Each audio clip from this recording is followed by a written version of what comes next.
에스더라고 하는 성경에는 두 가지 큰 특징이 있습니다. 첫 번째는 우리가 예전에 한번 주일에 다뤘죠. 본문은 에스더라 성경을 전체적으로 봤는데 가장 큰 특징은 성경 어디에도 하나님에 관한 이름이 나오지 않아요. 뭐 신앙, 하나님, 율법, 선지자 이런 것들 하나도 나오지 않습니다. 그래서 이것을 통해서 하나님께서는 에스더라고 하는 한 인물, 모르드게라고 하는 인물을 통해서 왕국 역사를 진행해 나가시죠. 이런 특징이 하나가 있고, 두 번째 장소는 어디죠? 이스라엘이나 남유다가 아니에요. 하나님의 약속의 땅이 아니에요. 여기는 페르시아예요. 페르시아에 아주 옛날에 바벨론에게 끌려갔던 그 후손들의 남은 자들의 이야기라고 하는 두 가지 큰 특징이 있죠.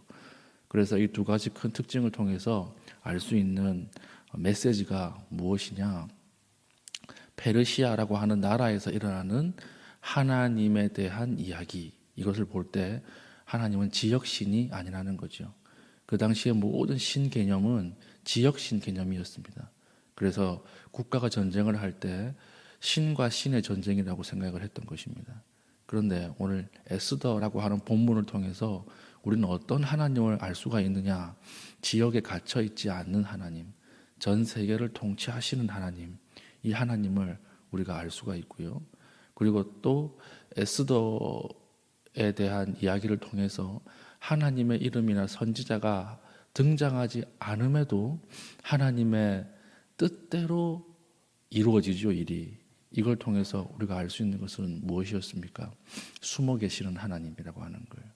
우리가 세상 일이 하나님이 보이지 않는 것처럼 여겨지고, 그리고 우연과 우연의 중첩으로 이루어지는 것 같지만, 그러나 그 안에는 은닉하신 하나님의 뜻이 흐르고 있다라고 하는 것을 우리가 알 수가 있는 것입니다.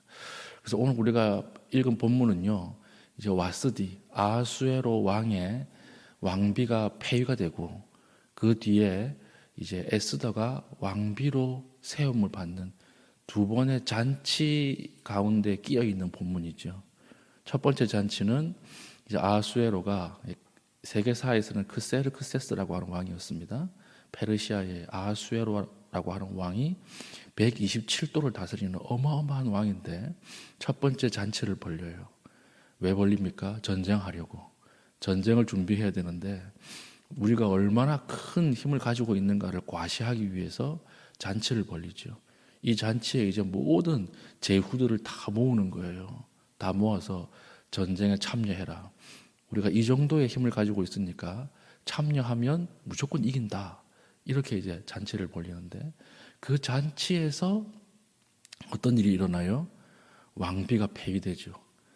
자기 모인 사람들에게 자기 아내 자랑하려고 오라 그랬는데 안 오잖아요. 그러니까 지금 에스더를 쓰고 있는 작가는 세상의 잔치가 얼마나 허무한 것인가를 지금 이야기하고 있는 거예요. 세상 127도를 다 다스리는 왕도 누구 한 사람을 마음대로 못해요? 자기 아내 한 사람 마음대로 못하는 거예요. 그러니까 이게 무슨 왕이냐 이렇게 비꼬고 있는 거예요. 첫 번째 잔치에서 어떤 일이 벌어집니까? 결국 자기 아내를 폐위시키는 잔치가 되어버리죠. 그러니까 허무한 거예요, 잔치가. 두 번째 잔치는 어떤 잔치입니까? 에스더를 뽑은 잔치죠. 새로운 왕비가 이제 옹립되었습니다. 에스더를 뽑는데 이 잔치는 어떤 잔치입니까? 아주 화려해 보이고 대단한 것처럼 보이지만 그런데 이 잔치를 바라보는 선지자적 사관이 있어요. 어떤 사관이냐면 자기는 더러우면서 찾는 여자는 어떤 여자입니까? 아주 깨끗하게 여자를 단장시킵니다. 그게 12절 한 절입니다. 보십시오. 처녀마다 차례대로 아하수에로 왕에게 나아가기 전에 여자에게 대하여 정한 규례대로 12달 동안을 행하되 6달은 몰약 기름을 쓰고 6달은 향품과 여자에게 쓰는 다른 물품을 써서 몸을 정결하게 하는 기한을 마치며 전국에 있는 예쁜 처녀들을 다 모아가지고 바로 못 나가요. 준비기간이 몇 달이에요? 12달이에요. 12달 동안 향유에 푹 담궜다가 여성을 담궜다가 아주 깨끗한 상태로 나아가게 하는 거예요. 지금 아하수에로 왕 자기는 더럽죠. 자기는 조강 지쳐버리고 세장가 들은데 이 자기는 더러우면서 자기에게 나오게 하는 여인은 어떤 여인을 요구하는 것입니까? 아주 깨끗한 여인. 그러니까 잔치의 화려함 뒤에 숨겨져 있는 그 아주 깊은 욕망, 이런 것들을 지금 둘러까고 있는 거예요. 그러니까 잔치라고 하는 것이 무엇이냐? 세상 잔치는 화려해 보이고 뭐 대단한 것처럼 보이지만 그 뒤에는 항상 허무가 있고 폭력이 있고 두려움이 있고, 그리고 그 뒤에는 항상 인간의 욕망에 도사리고 있는 세상 잔치. 그래서 궁극적으로는 무엇을 비교하고 있는 것일까요? 세상의 잔치의 화려함과 허무함, 동시에 영원한 하나님 나라의 잔치. 세상 잔치와 대비되는 또 한 잔치가 있습니다. 성경에 어떤 잔치가 나와요? 어린 양의 혼인 잔치. 이 잔치에는 두려움이 없어요. 이 잔치에는 공포가 없어요. 여러분, 세상 잔치에 들어가지 못한다고 해서 너무 절망하거나 실망하지 마십시오. 여러분, 회사에서 뭐 하나 새롭게 론칭하고 회사에서 신제품 만들면 사람들 불러가지고 다 잔치하죠. 매년 LA에서 이 잔치가 크게 열리거든요. 세상의 모든 전자제품들, 가전제품들, IT 기술들 다 총집합해서 잔치가 열리는데 그건 너무 부러워하지 마세요. 여러분, 쓰고 있는 핸드폰 처음 나왔을 때 어땠습니까? 뭐 엄청났죠. 그런데 지금 그 1년만 지나면 그걸 가지고 좋다고 이야기하는 사람 한 사람도 없습니다. 세상 잔치는 다 이래요. 여러분, 돌잔치하고 칠순잔치, 팔순잔치 하지만 돌잔치라고 하는 것이 무엇입니까? 1년 동안 살아남아서 감사하다는 거죠. 팔순은 무엇입니까? 80까지 살아남아서 감사하다고 하는 거죠. 기쁘고 웃고 즐기는데 그 뒤에는 뭐가 있어요? 죽음에 대한 공포가 항상 있는 거예요. 인간의 잔치는 항상 그렇습니다. 그래서 우리가 이 잔치에 소망을 두고 이 잔치에 들어가기 위해서 여기에만 매여 산다 그러면 허무한 인생이 되는 것이죠. 우리는 이런 잔치에 들어가서 결단하는 것이 아니라, 결정되는 것이 아니라 우리에겐 영원한 잔치가 준비되어 있어요. 어린 양의 혼인 잔치예요. 우리가 그 잔치를 사모하면서 오늘 하루의 허무함을 극복할 수 있는 주의 신실한 주의 종 될 수 있기를 축복합니다. 그리고 나서 이제 오늘 본문이 시작되는데, 오늘 2장 1절에는 어떤 단어로 시작하느냐 하면 그 후에 이렇게 되어 있어요. 그 후에 이 단어 하나가 굉장히 많은 것들을 함축하고 있습니다. 그 후에는 어떤 후일까요? 이제 첫째 잔치가 끝나고 왕후가 폐위되고 난 이후에, 그 후에라고 할 때 이 시간은 3년 6개월이에요. 3년 6개월 안에 어떤 일들이 세계사에서 아주 굵직하게 일어나느냐? 아하수에로 왕과 그리스와의 전쟁이 일어납니다. 그것이 세계사적으로 아주 유명한, 전 세계 인류 역사상 4대 해전으로 불리는 살라미스 해전이래요. 살라미스 해전. 페르시아와 그리스가 해상에서 전쟁을 하거든요. 이게 4대 해전이에요. 4대 해전. 두 번째 해전이 어떤 해전일까요? 이순신 장군의 한산도 대첩입니다. 그러니까 이순신이라고 하는 장군이 어마어마한 장군이에요. 이 장군이 전 세계 모든 이 군사학자들이 다 공부하는 사람이 이순신이에요. 이 살라미스 해전. 이 살라미스 해전에서 나온 것이 무엇입니까? 마라톤이잖아요. 마라톤. 그리스가 이겼다 41.195를 뛰어와가지고 이야기하고 죽잖아요. 그래서 페르시아의 후손이 오늘날 이란이거든요.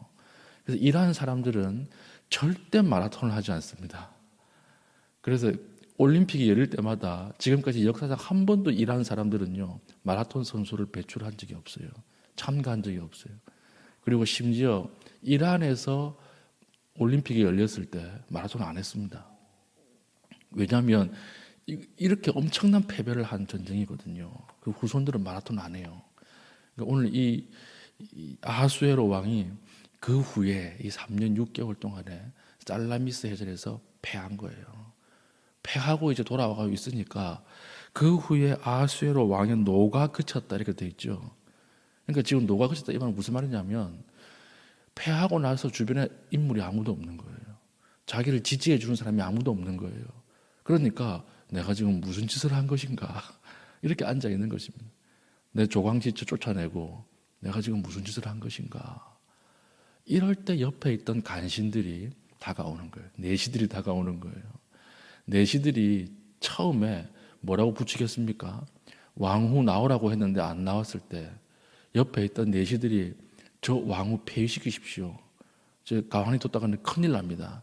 그러니까 127도를 다스리는 왕인 것처럼 보여도 사실 이 나라는 누가 다스리고 있었던 거예요? 내시들이 다스리고 있었던 거예요. 아무 힘이 없었던 거예요. 이것을 둘러까고 있는 거죠. 지금 이제 전쟁에서 지고 와서 앉아 있으니까 내시들 입장에서는 큰일 난 거잖아요. 그때 쫓아낸 놈 나와 이러면 이제 목이 날아가거든요.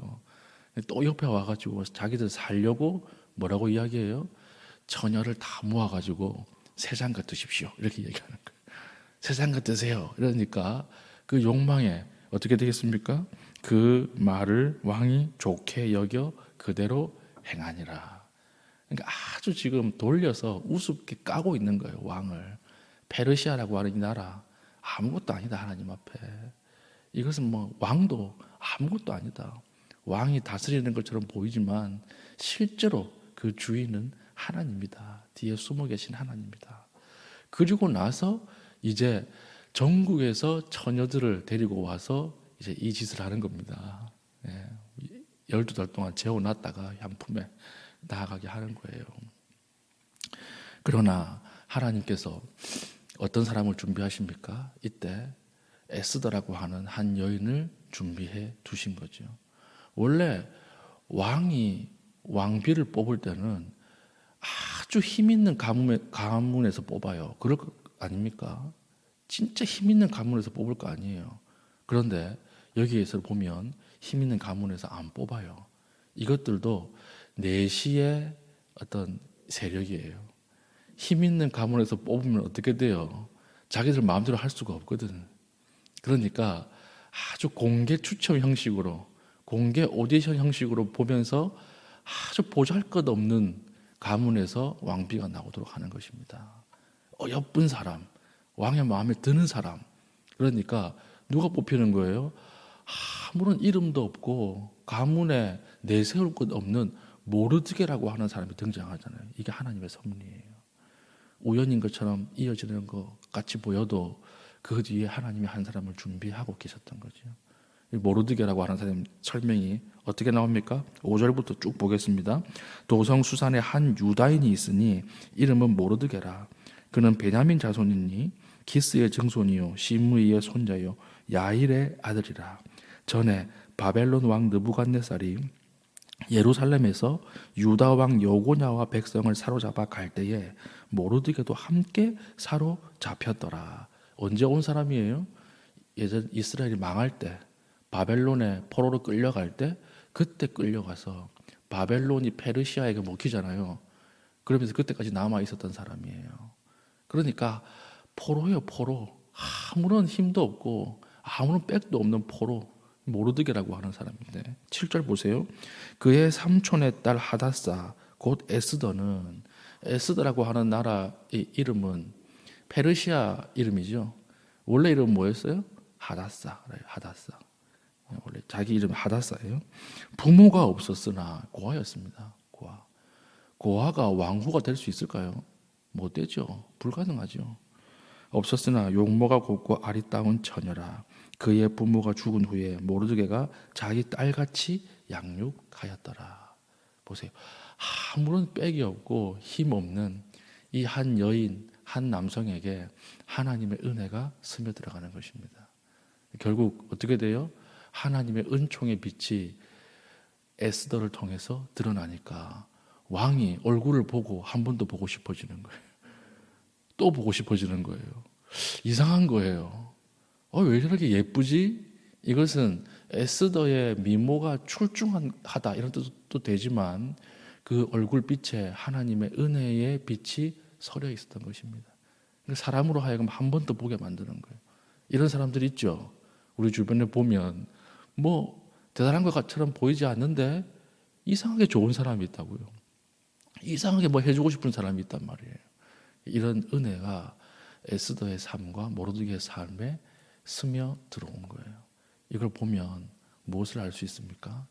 우연과 우연의 중첩인 것처럼 보이지만 그 뒤에 아주 크게 흐르는 하나님의 계획, 하나님의 뜻은 여전히 페르시아 안에서도 그 왕궁의 비신화적 세계관, 하나님을 모르는 그 왕궁 안에 그 중심에서도 하나님은 역사하고 다스리고 계신다라고 하는 거죠. 그래서 항상 이 이후에 에스더를 볼 때 뭐라고 기록하고 있습니까? 9절 헤게가 이 처녀를 좋게 보고 은혜를 베풀어 이렇게 돼 있죠. 헤게라고 하는 내시가 에스더를 볼 때마다 예뻐 보이는 거예요. 뭔가 특이하다, 독특하다, 아름답다 이런 신미성을 보게 되는 것입니다. 그리고 17절 왕이 모든 여자보다 에스더를 더 사랑하므로 그가 모든 처녀보다 왕 앞에 더 은총을 얻은지라. 그래서 결국 왕후로 간택이 되는 이야기입니다. 그래서 우리 결국 인간이 이 세상의 주인인 것처럼 보이고 우리의 선택을 통해서 우리의 삶이 이루어지는 것처럼 보이지만 그렇지 않죠. 그 뒤에는 하나님의 더 큰 계획과 더 큰 하나님의 이끌어 가심이 있다라고 하는 것입니다. 이것을 보고 이것을 아는 사람은 함부로 죄와 타협하지 않아요. 불의에 동조하지 않아요. 부역하지 않아요. 악과. 왜 그렇습니까? 내 눈에는 지금 보이지 않는 것처럼 느껴지지만 이후에 그 뒤에 있는 크신 하나님의 계획, 결국 하나님의 뜻대로 모든 것이 이루어진다. 이것을 보는 사람은 넘어지지 않고 끝까지 신앙을 붙들어 갈 수가 있는 것이죠. 오늘 이 땅을 한번 보십시오. 우리의 삶을 한번 보십시오. 하나님 안 계신 것처럼 보이죠. 뉴스를 한번 들어보세요. 하나님이 계시면 어떻게 이런가 싶지만 그러나 그 뒤에 곰곰이 하나님 말씀 가운데 묵상해 보십시오. 그 뒤에서 들리는 하나님의 음성이 있어요. 딱 듣고 나서 말씀을 읽고 나서 세상을 보면 진짜 하나님 뜻대로 돼요. 그 말씀대로 되는 거예요. 그때 우리는 하나님 앞에 끝까지 신앙을 유지할 수 있는 것입니다. 오늘 일하시는 하나님, 보이지 않게 일하시는 하나님, 보이는 방식으로 일하시면 기적이라 그러고요. 보이지 않는 방식으로 일하시면 그것을 섭리라 그래요. 우리 삶의 섭리의 능력으로 일하시는 그 하나님을 신뢰하시고 오늘 하루도 하나님 앞에 말씀을 붙잡고 살아갈 수 있는 주의 귀한 백성 될 수 있기를 축복합니다. 아멘. 기도하겠습니다. 하나님이 계시다라고 하는 것을 믿게 하시고 하나님 그 믿음으로 세상과 타협하지 않게 하시고 오직 주의 뜻을 구하며 살아가게 하여 주시옵소서. 기도하신 이후에 개인적인 기도의 제목을 가지고 기도하시고 자유롭게 돌아가시겠습니다.